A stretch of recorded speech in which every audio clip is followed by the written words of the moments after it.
We all love our coffee-dyed papers, but move over. There's a new kid in the block.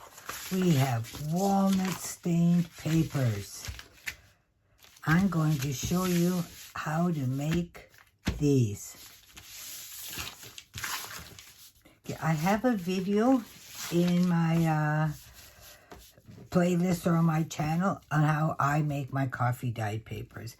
And I love my coffee-dyed papers. I make these in all sorts, as the video shows, from baths to light sprays to using stencils and different items around the house. And this is the lovely, we all know the lovely golden brown color we get from coffee dyed.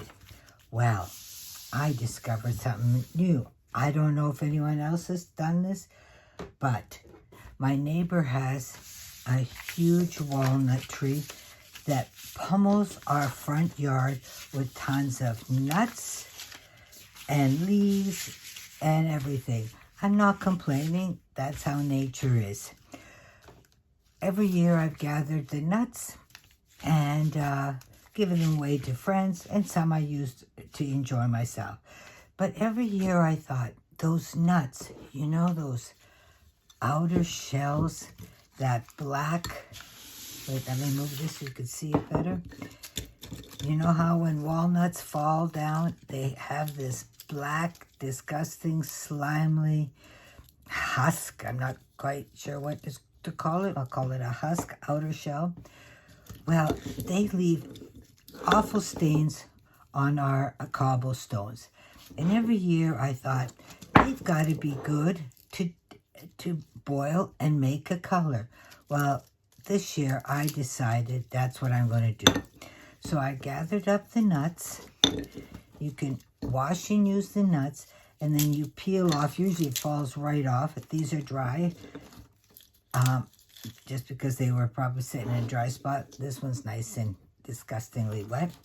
And I take these husks, and we're going to pretend I'm in the kitchen. I put them in a pot. I have a pot that I use just for my little experiments that we don't eat out of again. And I put them in the pot and I cover them with water. And then I boil them for about 15 to 20 minutes. They do not need to be boiled long, because you'll notice as soon as you put the water in, these disgusting slimy things release the color. I don't know what it is. Maybe someone can tell me in the comments what exactly. I'm not a botanist or I'm any laboratory person or anything. I'm just some crazy woman that gathers up weird things from her garden and boils them. So this makes a black gold. I wish I could show you. Of course, I didn't bring a spoon. But, let's see, do I have something here I can scoop it out with? Okay, I found this plastic container here in my room. And you can see, oops, how dark and rich that is. It's true walnut stain. I'm going to compare it in a second to Tim Holtz's walnut stain. But that's much darker than coffee. Well, at least the coffee I make. So all I did was cook this for about 15 to 20 minutes, boiled and let it simmer. It really doesn't need long, because it seems the minute you add water to it, all of the pigments come out of these slimy outer husk shells. And but I cooked it anyways to try to get some more essence out. I did try one time to cook it for an hour, but I really didn't notice much of a difference. And there's no additives, no vinegar, no alum, no salt, nothing. Just water and these husks. And then, these are the colors I got. And as it was cooking, I have a little Post-it note container by this in the kitchen. And I would take one and dunk it into the water as it was cooking to see if it was the darkness I wanted. And then I would decide when to take it out. And at different stages, to me, they seemed almost the same. So whether it needs a long cook or a short cook, I didn't notice much of a difference. But I would still give it a good 10 to 15 minutes just because. Just because.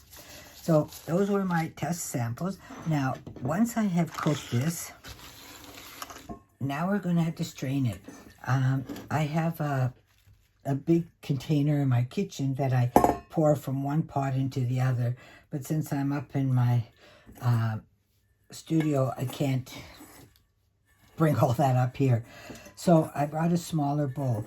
And what I place a piece of organza that I secure on the bowl with some rubber bands.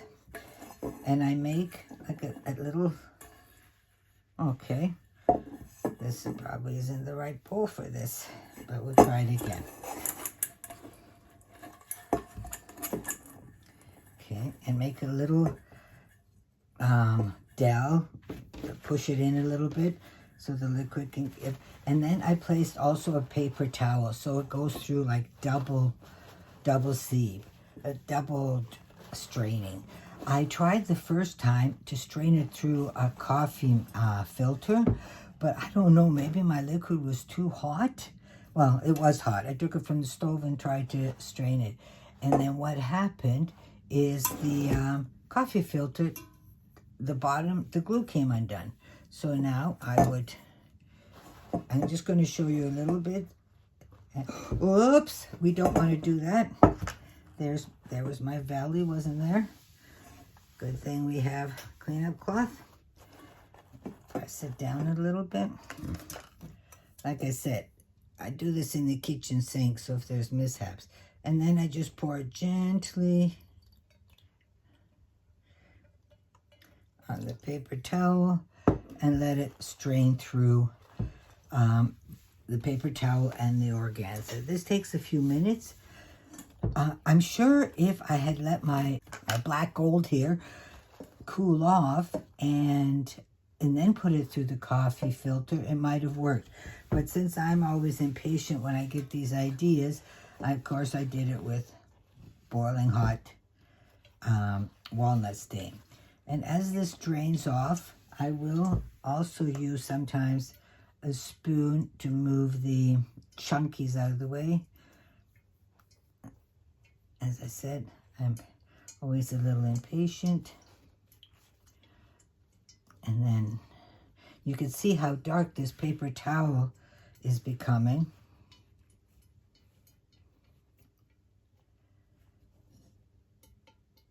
And I'll speed this up with the magic of editing.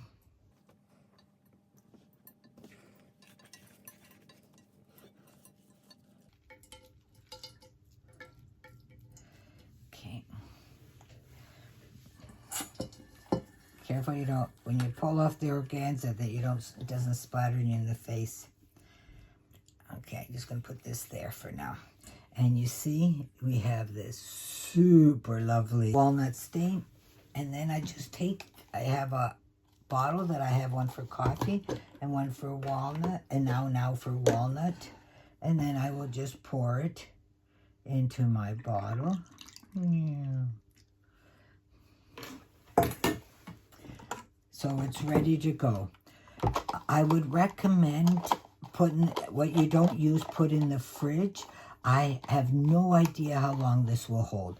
This is just an experiment I tried this week, and so I don't know if it will go bad or not. I'm sure you could put a little disinfectant like a lot of people do with their coffee to keep it, but I keep my stuff in the fridge, and then by my crafting table I have a little bottle so when I want to spray stuff.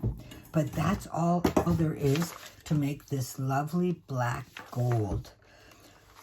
As you can see here, if I compare it to the coffee dyed papers, a lovely honey yellowish coffee color, and these ones, oh here, this is a perfect example. It's the same pattern, and this is the walnut and this is the coffee. I sure hope the color comes over as cool as it is in live. You see here? Here I sprayed even extra to get it even more grungy. Oh, that's what I was going to say. With this pot, once I've strained it, there's all that slime, the husks. I haven't tried it yet, but I'm sure someone might. You could probably puree it, mix it really fine, and you would have that sludge that a lot of distressed junk journals like to use. That's a little too messy for me, but hey, it's an idea. So as you see, these were my coffee dyed, and then these are all my experiments with the walnut stain. Here's a postcard. Can you see the difference?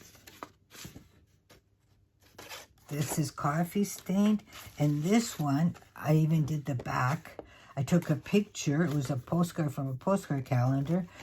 I used a little sandpaper on it to take some of the, a sanding block, a super fine one, to take some of the shine off. And then I sprayed a little of this walnut stain on the front and on the back. And you can see the color difference that you get. Yeah, these were my test samples in the kitchen. I even tried it on a piece of fabric, on a piece of lace, some labels, or anything I could find laying around as I was playing with the walnut stain. And then these were just sprayed with the spray bottle. Some thicker, some thinner. And then these were sprayed through stencils, placemats, like I showed you in my coffee dyeing video. So I just wanted to share this discovery. I don't know if anyone else has discovered it, but I think it's a real cool color that belongs in our junk journal.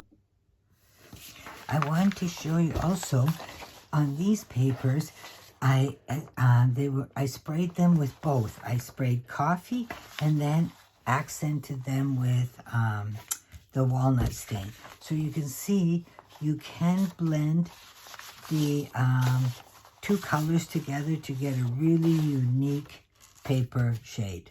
Just thought I'd share that with you. Oh, I wanted to try. Here, wait a minute. Let me take one of those, where those little scrap ones. Here, I brought my Tim Holt Distress Walnut Stain ink, and I'll do it on the back. And I want to see how close to, oops, yeah, it's hard doing this on a little tiny piece of paper.